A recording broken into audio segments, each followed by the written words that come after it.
Outra variável que deve ser levada em consideração, né, é o fator genético, né? Então, a gente sabe que não é só matemático, né? Então, existe também a termogênese, que nós conversamos anteriormente, e a gente já sabe até o momento que o metabolismo tende a cair, então, né? O metabolismo tende a cair depois de um programa de emagrecimento, depois de um processo de emagrecimento, né? E uma outra variável que não é matemática e também influencia é o fator genético, né? Vamos dar uma olhadinha nisso, então. Esse estudo aqui é de 2003, e vamos dar uma olhada, então, no que ele tem a nos dizer, tá? Então, o objetivo aqui nesse estudo era investigar a variação genética, né, do gene do sistema renina-angiotensina na obesidade. Então, o que eles fizeram aqui? Olha só. Antes de mais nada, uma introdução, tá?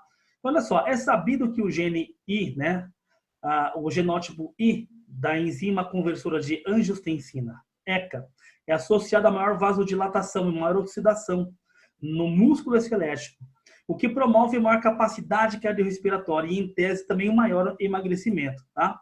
Em contrapartida, né, o outro alelo, o alelo D, é associado a uma menor vasodilatação, que, por sua vez, reduz a capacidade oxidativa do músculo esquelético.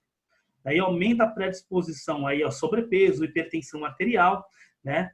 E, entretanto, né, ele é associado também, né, a maior probabilidade dessas doenças crônicas não transmissíveis, que eu acabei de citar, né? Entretanto, nem tudo é trevas, né? E as pessoas que têm aí, especialmente o alelo D, geralmente têm maior facilidade no que diz respeito à força e hipertrofia. Então, resumindo, antes de eu avançar, as pessoas que têm um genótipo I, principalmente, tá?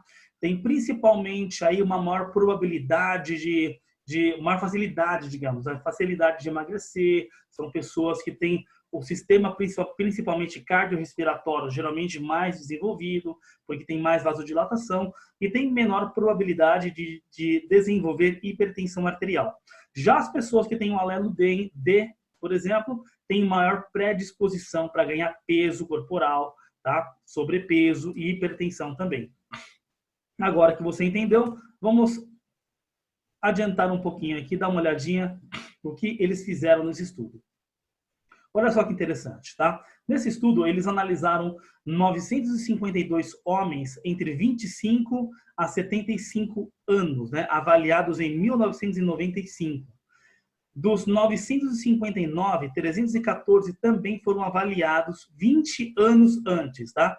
Em 1975. Então, eles tinham dados, né, transversais de pessoas que fizeram o teste só em 95, mas eles tinham também, né, dados do passado, né? Então, 314 pessoas, né, 314 pessoas desses 959 já haviam sido avaliados também 20 anos atrás, em 75.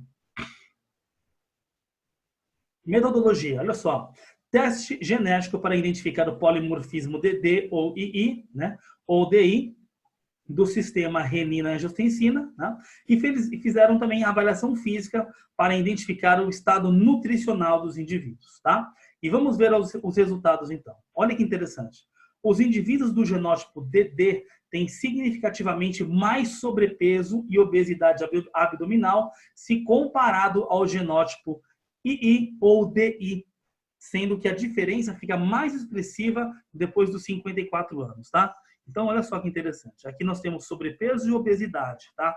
Aqui a prevalência deles. Olha só, genótipo DD, genótipo ID, né? E de todos os participantes. Então, olha só, 52% das pessoas que têm o genótipo DD têm sobrepeso, ao passo que somente 43% das pessoas que têm o genótipo II ou ID têm sobrepeso, tá?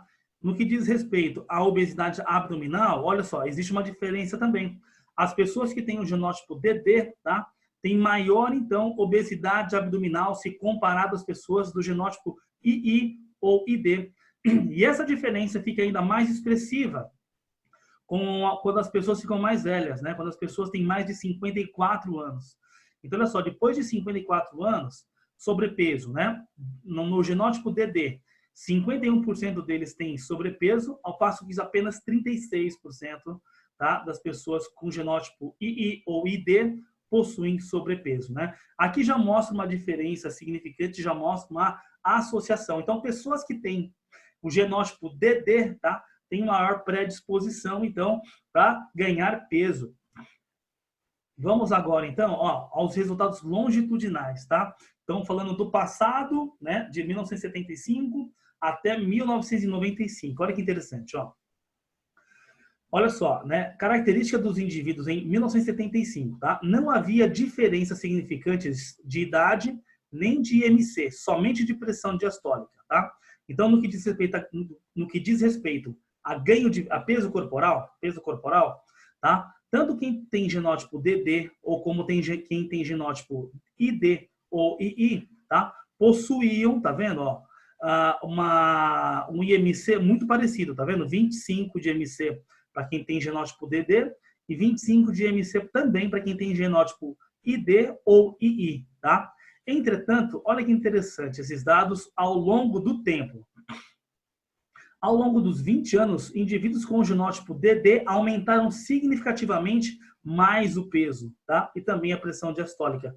Então, as pessoas que tinham genótipo DD, tá, ganharam mais peso se comparado às pessoas com genótipo II, tá? Ficaram mais pesadas, as pessoas ganharam significativamente mais peso, o que corrobora, né, com aquela afirmação de que as pessoas que têm o genótipo DD, né, da enzima conversora de angiotensina, né, possuem maior predisposição aí para ganhar peso, né?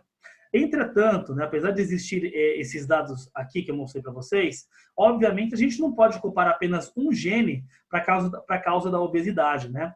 Atualmente, né, sabe-se que mais de 400 genes possuem essa relação. Mas o que eu ressalto aqui, né, é que há componentes genéticos envolvidos também, né?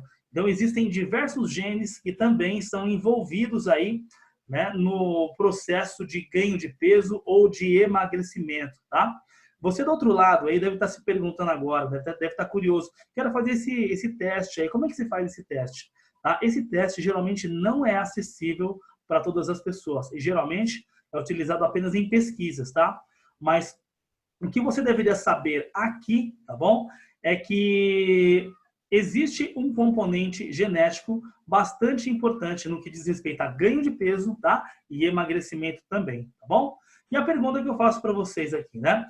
Então, o que se deve fazer então quando uma pessoa tem uma genética desfavorável, né? Será que eu levanto os braços para cima e digo, agora não tem jeito mais, então eu tenho predisposição realmente, né, para ficar mais gordinho, para ganhar peso, então não tem jeito, porque é genético? Não, negativo, né? Quando as pessoas têm, então, uma predisposição, tá, para ganhar peso, como esse, por exemplo, que eu mostrei, essas pessoas devem ter cuidados redobrados. Pessoas, então, que têm predisposição genética, tá, para ganhar peso, ao invés de lavar as mãos e dizer, não tem mais o que fazer, essas pessoas precisam ter cuidados redobrados, na verdade, tá bom? Muito bem.